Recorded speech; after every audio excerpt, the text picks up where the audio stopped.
Hello, it's Psychocore. We present The Dark Side of Consciousness Freud Never Told You. When Sigmund Freud first mapped the human psyche, he gave us a revolutionary framework for understanding the mind. The conscious, the preconscious, and the unconscious became household terms, forever changing how we think about human behavior. But there's something Freud didn't tell you. Something he couldn't have known in his time. Something that modern neuroscience and depth psychology have only recently begun to unveil. The dark side of consciousness isn't just about repressed memories or forbidden desires. It's about the fundamental architecture of awareness itself, and how this architecture can become a prison of its own making. The observer and the observed. Picture this. You're sitting in a quiet room and suddenly you become aware that you're thinking. Not just having thoughts, but actually observing the process of thinking itself. This metacognitive awareness, the ability to think about thinking, was something Freud recognized as uniquely human. But he never fully explored its shadow. Modern research reveals that this self-observing capacity, while being our greatest evolutionary advantage, also creates a peculiar psychological phenomenon. We become split beings, simultaneously the observer and the observed, the thinker and the thought. This split creates what phenomenologists call the witness consciousness, but it also opens the door to profound existential anxiety. The German philosopher Martin Heidegger called this condition thrownness.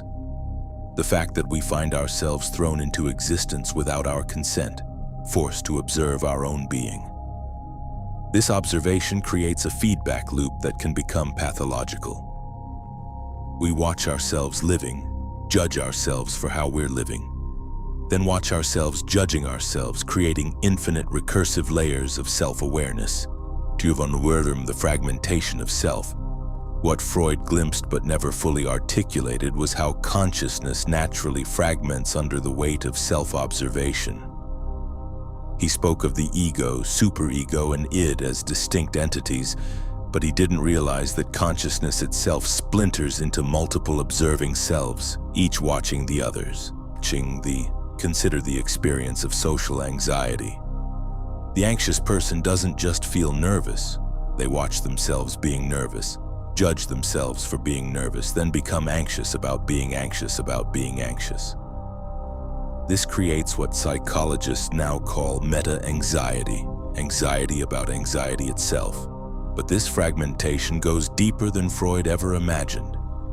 In dissociative disorders, we see the extreme end of this spectrum.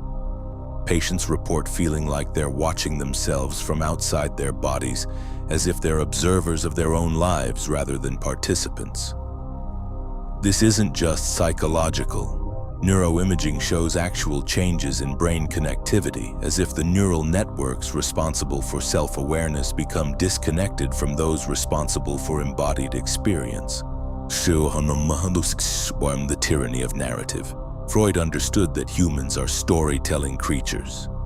We construct narratives about our lives, our relationships, our purposes. But he didn't foresee how this narrative-making capacity could become a source of profound suffering. Modern consciousness research reveals that we don't just tell stories about our lives. We become imprisoned by them.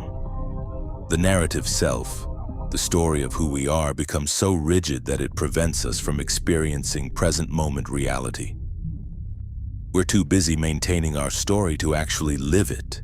This is particularly evident in what psychologists call rumination, the endless replay of past events and imagined future scenarios.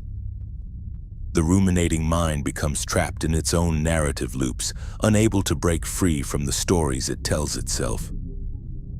Depression, anxiety, and obsessive-compulsive disorder all involve this kind of narrative imprisonment. The existentialist philosopher Jean-Paul Sartre described this as bad faith, the tendency to define ourselves through fixed narratives rather than acknowledging our fundamental freedom to choose who we become in each moment. We become actors playing roles we've written for ourselves, forgetting that we're also the authors who can rewrite the script, the unconscious as creative force. while Freud saw the unconscious primarily as a repository of repressed material. Modern depth psychology reveals it as something far more complex and creative. The unconscious isn't just where we hide our shameful thoughts.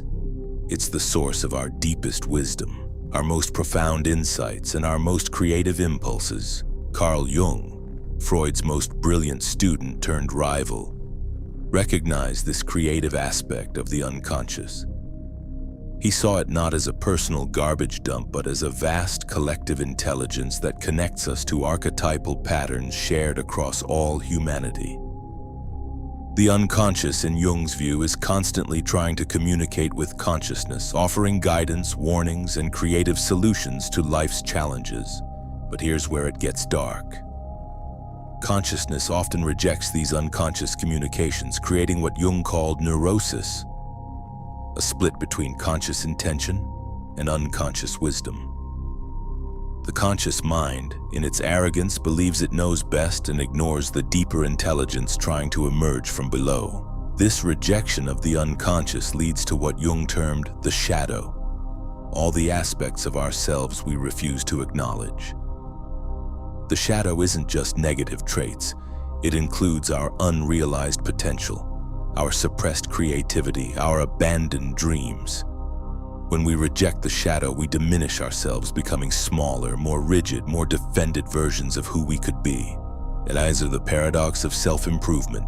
Perhaps the darkest aspect of consciousness that Freud never fully explored is what modern psychology calls the self-improvement trap. This is the paradox that the more we try to improve ourselves, the more we reinforce the very sense of inadequacy that drives the improvement effort. Contemporary mindfulness research reveals this paradox clearly. People begin meditation or therapy hoping to fix themselves, to become better, happier, more enlightened. But the very effort to improve reinforces the underlying belief that they're somehow broken or incomplete. The observer self-judges the observed self as inadequate, creating a cycle of self-rejection that no amount of self-improvement can satisfy. This is why many people become addicted to personal development, always seeking the next technique, the next insight, the next breakthrough that will finally make them feel complete. They don't realize that the seeking itself is the problem, that the observer consciousness judging them as inadequate is the very thing that needs to be questioned. The Buddhist concept of spiritual materialism, popularized by Chögyam Trungpa, describes this perfectly.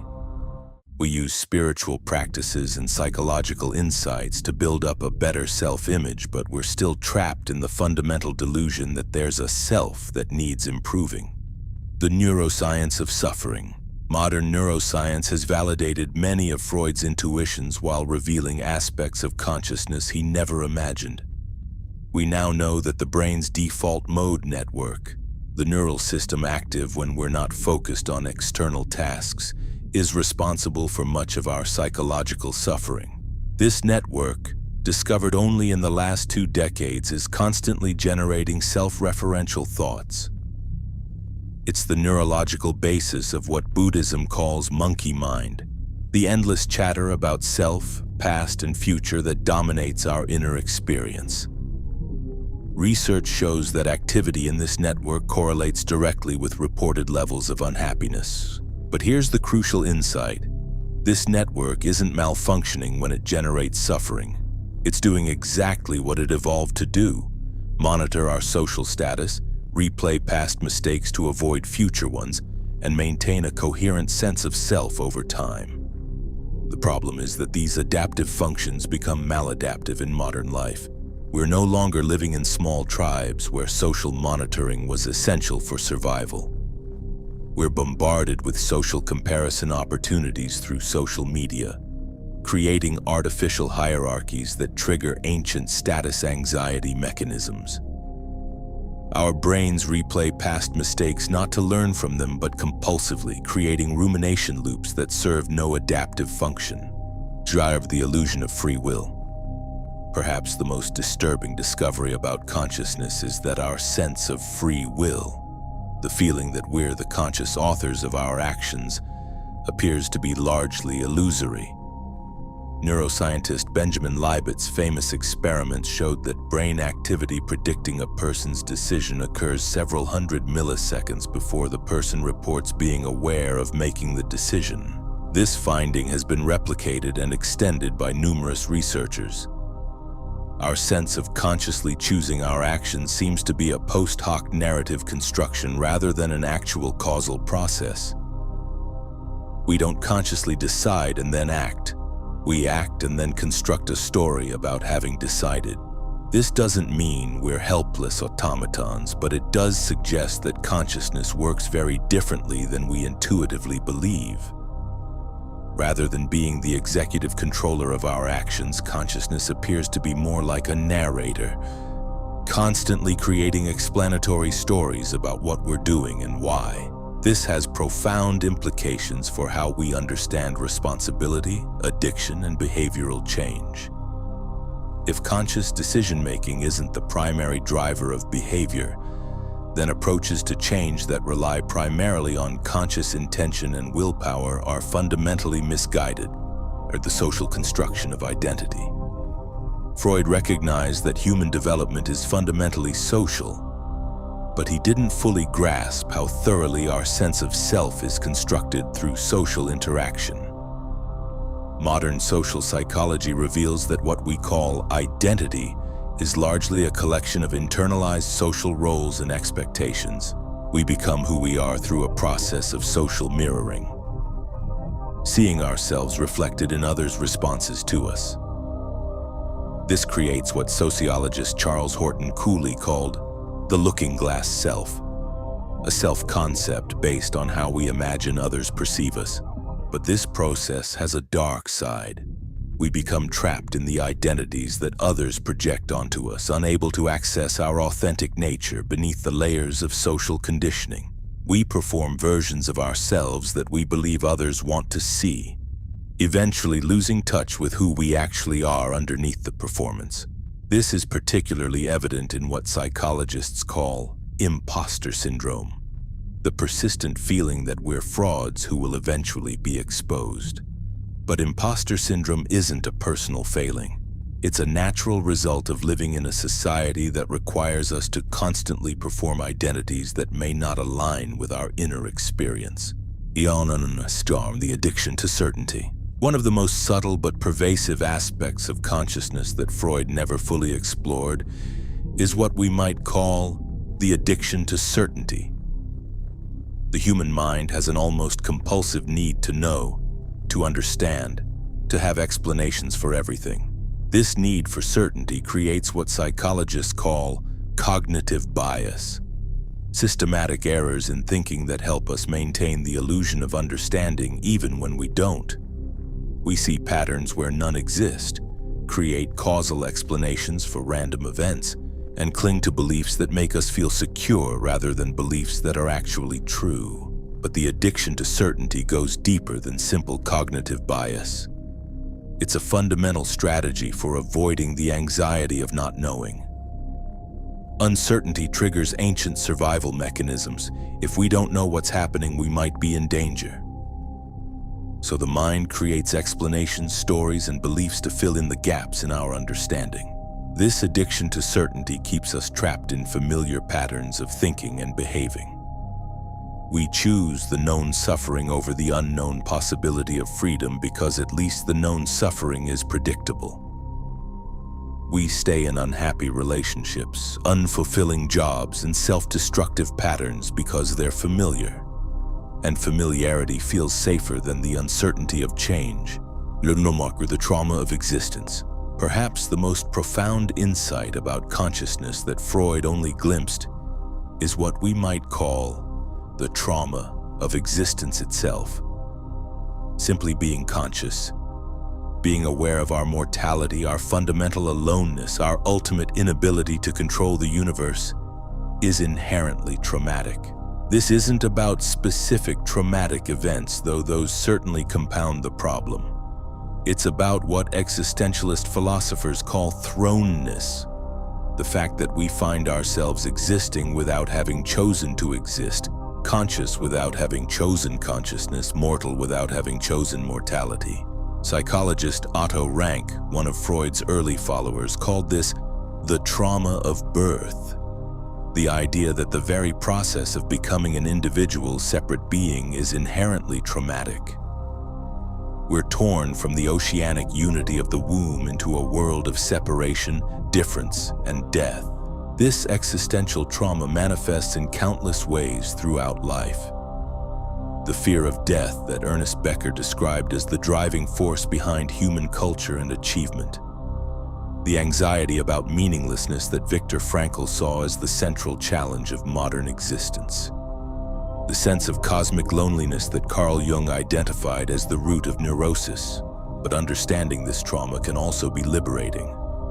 When we recognize that some level of existential anxiety is simply part of being human, we can stop trying to fix it and start learning to live with it more gracefully. The paradox of seeking. Modern psychology has identified what might be called the paradox of seeking. The more directly we pursue happiness, meaning, or fulfillment, the more elusive these states become.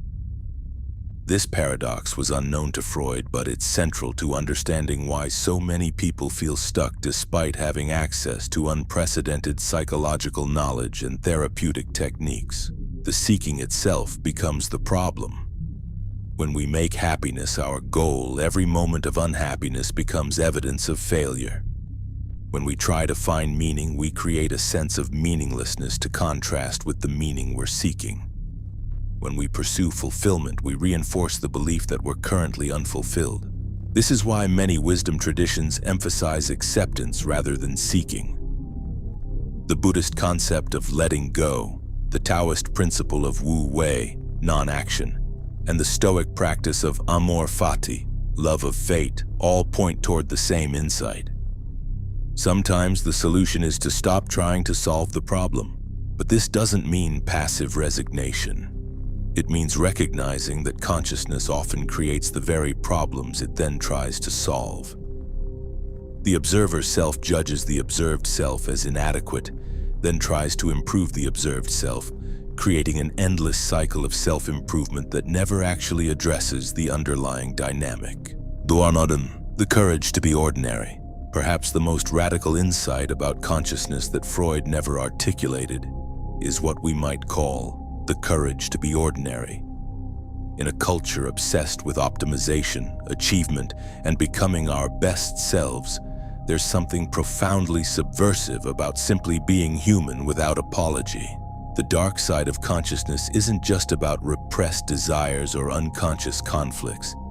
It's about the exhausting effort required to maintain the illusion of being special, significant, or different from everyone else.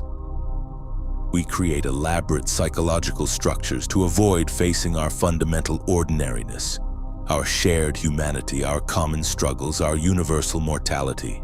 This isn't about giving up on growth or improvement.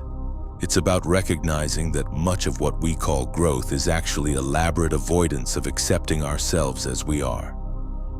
We become spiritual seekers to avoid being ordinary people.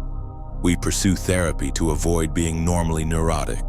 We chase enlightenment to avoid being simply human. The courage to be ordinary means accepting our imperfections, our limitations, our shared humanity. It means recognizing that we're not the center of the universe, that our problems aren't unique, that our lives are both deeply meaningful and utterly insignificant in the cosmic scheme of things. The integration of shadows. Jung's concept of shadow work, the process of integrating rejected aspects of ourselves, offers a path through the darkness of consciousness. But true shadow work isn't about conquering our darkness, it's about learning to dance with it. The shadow includes not just our negative traits, but also our unrealized potential, our suppressed creativity, our abandoned dreams. When we reject these aspects of ourselves, we diminish our capacity for fullness, for wholeness, for what Jung called individuation, the process of becoming who we truly are. But integrating the shadow requires courage. It means facing the aspects of ourselves we've spent years trying to avoid. It means acknowledging our capacity for selfishness, cruelty, and destruction. It means admitting that we're not as good, as pure, or as evolved as we like to believe. This integration isn't a one-time event, but an ongoing process. The shadow continues to emerge throughout life, presenting new challenges to our self-concept, new opportunities for growth and integration. The goal isn't to eliminate the shadow, but to develop a more conscious relationship with it. From the wisdom of uncertainty. If there's one thing that modern consciousness research has taught us, it's that uncertainty isn't something to be eliminated, but something to be embraced.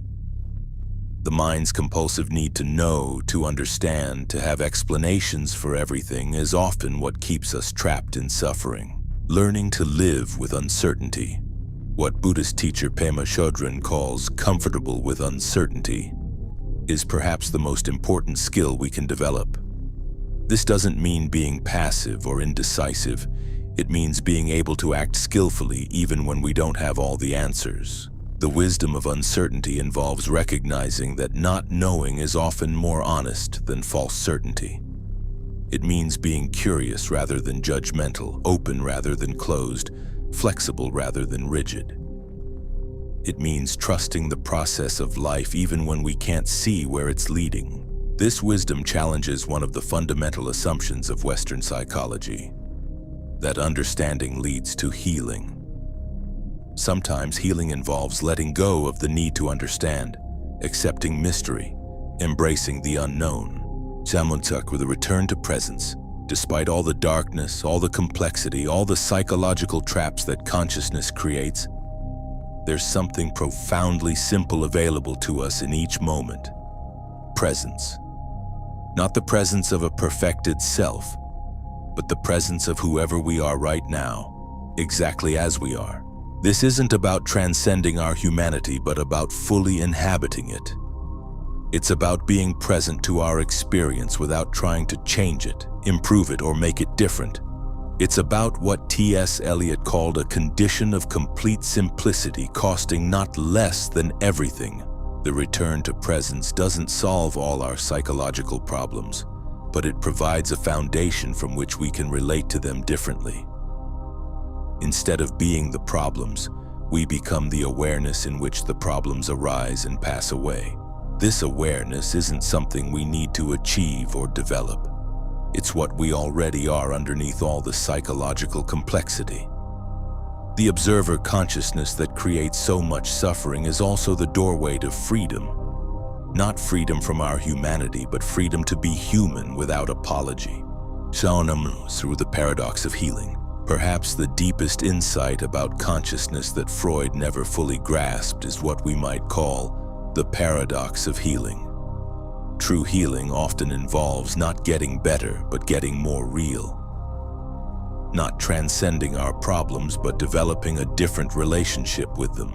The therapeutic process isn't about fixing what's broken, but about discovering what was never broken in the first place. It's about recognizing that our symptoms, our struggles, our psychological pain are often intelligent responses to impossible situations. The problem isn't that we're damaged. The problem is that we're trying to be something other than human. This paradox challenges the entire medical model of psychology. Mental health isn't the absence of symptoms, but the presence of authenticity. Wellness isn't about feeling good all the time, but about being real all the time. Healing isn't about becoming invulnerable, but about becoming appropriately vulnerable. The dark side of consciousness that Freud never told us about isn't ultimately dark at all. It's the shadow that gives depth to the light, the questions that make the answers meaningful, the uncertainty that makes faith possible. It's the human condition in all its tragic beauty, its magnificent ordinariness, its profound simplicity. In the end, the greatest discovery about consciousness isn't something we need to learn, but something we need to remember. We are already whole, already complete, already perfect in our imperfection. The seeking, the improving, the trying to become someone else, these are the real problems.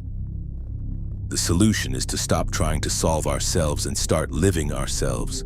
This is the message that Freud, for all his brilliance, never fully conveyed.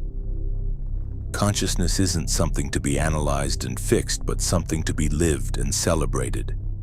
The darkness isn't something to be eliminated, but something to be integrated. The human condition isn't a problem to be solved, but a mystery to be lived. And in that living, in that integration, in that acceptance of our fundamental humanity, we find not the answer to consciousness, but the end of the question. We discover that we were never broken, never incomplete, never separate from the wholeness we were seeking. We were just human beings having a human experience, and that's exactly what we were meant to be. If you enjoyed this video, please subscribe to our channel, like and share the video.